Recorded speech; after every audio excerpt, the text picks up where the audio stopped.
Здравейте, аз съм Анди и ви приветствам в това видео, в което ще разберем как да използваме сайта freedebating.com. Нека започнем, като отидем на самия сайт freedebating.com. Това, което ще видите в началото, е началната страница. Имаме много големи планове за бъдещото съдържание на нея, но за момента това, което ни интересува, е бутона профил. Когато отидете на профил, той ще ви подкани да се регистрирате с вашия юзернейм и парола. Нека регистрираме обаче един нов юзер с бутона Register.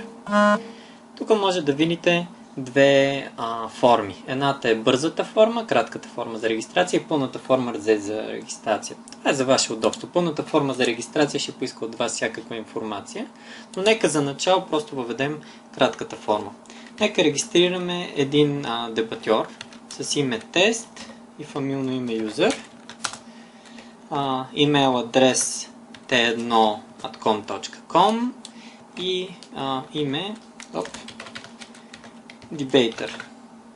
Нека за първо му сложим 1, 2, 3, 4, 5, 6. Няма значение. И натискаме бутона Sign in. Този юзер вече е вписан. Ако отидем пак на профил, може да се регистрираме с неговото име. Username debater. Парола 1, 2, 3, 4, 5, 6. Логин. Това, което ще видите, е вашата профилна страница.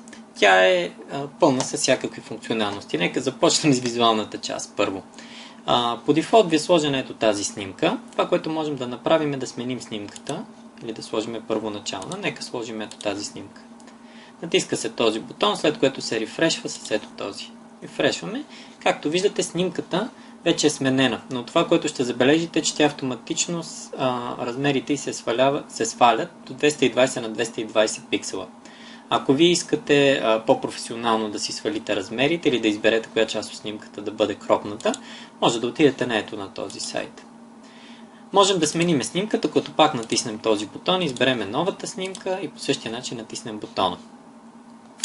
По-нататък се вижда вашето име, фамилия, възрастта, която предстои да бъде поставена, кога сте се регистрирали, вашия имейл, който между другото само вие ще виждате на този етап, и вашата роля. Започваме с ролята на дебатьор. Понеже използвахме кратката форма за регистрация, не е въведен града, в който сме. Нека сложим за момента София и натиснем Change City. Това ще ни постави града в София. Ако някой ден отида в Русе и искам да дебатирам с дебатьори от Русе, мога да натисна просто Русе. Тук отдолу може да видите форматите за дебатиране, които ви искате да дебатирате. Аз ще избера да дебатирам Урудскос, британски парламентарен. Натискам бутона Change формат, за да се запише. Тук отдолу, по-нататък ще бъдат въведени всички ваши постижения в дебатите, до които са регистрирани в този сайт. За това ще говорим малко по-късно. Нека погледнем обаче панела отляво. Имате бутон Refresh, който може да си го натискате колкото си искате. Принцип ви, за което ще стигнем малко по-късно. Всъщност, защо не сега? Когато натиснете Принцип ви излиза автоматична автобиография с всичката информация, която сте въвели, както и вашите постижения тук отдолу. Тя ще ви бъде много подходяща, ако искате да я използвате за кандидатстване за учебни заведения или каквото там пожелаете. Просто я натискате десен бутон и отивате на печат. Тук може да видите, че автобиографията е форматирана така, че да излиза много добре на принтери. Нека го затворим този прозорец в момента. По-нататък ще има възможност да си създавате автобиографията и в PDF. Нека погледнем този бутон Activate и Activate Profile. Той има задачата, ако не ви се дебатира, просто да го натиснете, а както виждате, рамката около профила ви става сила. Това показва на другите дебатьори, че вие в момента нямате желание да се занимавате. Като го натиснете пак, става синя, което значи, че сте активни.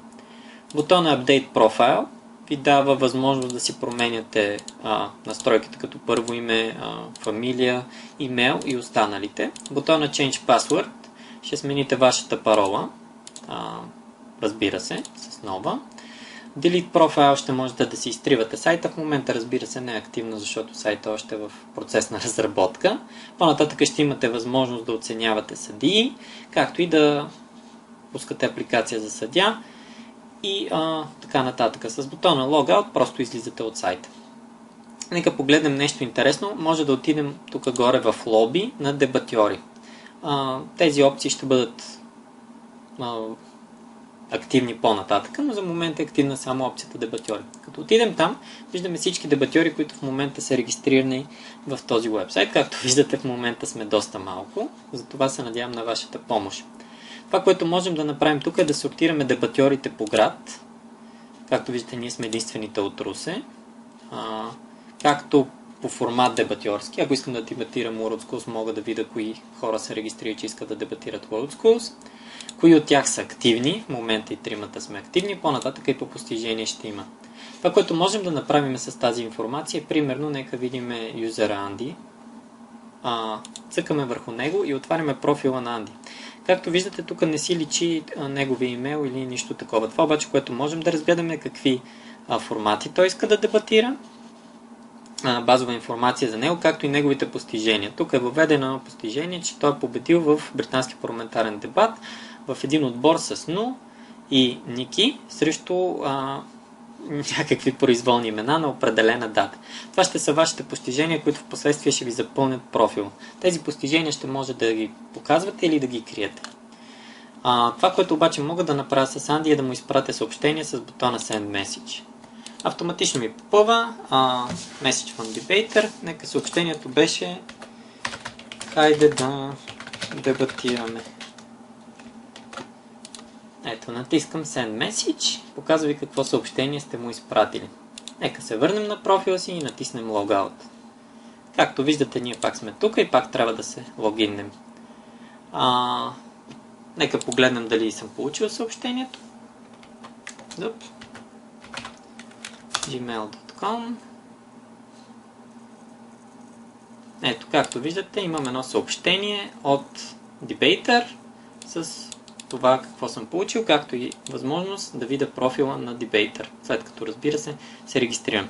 Общо взето е това. По-нататък сайта ще става все повече и повече функционален. Ще се радвам на вашата помощ, за да го разработим. Благодаря много за вниманието и приятно дебатиране.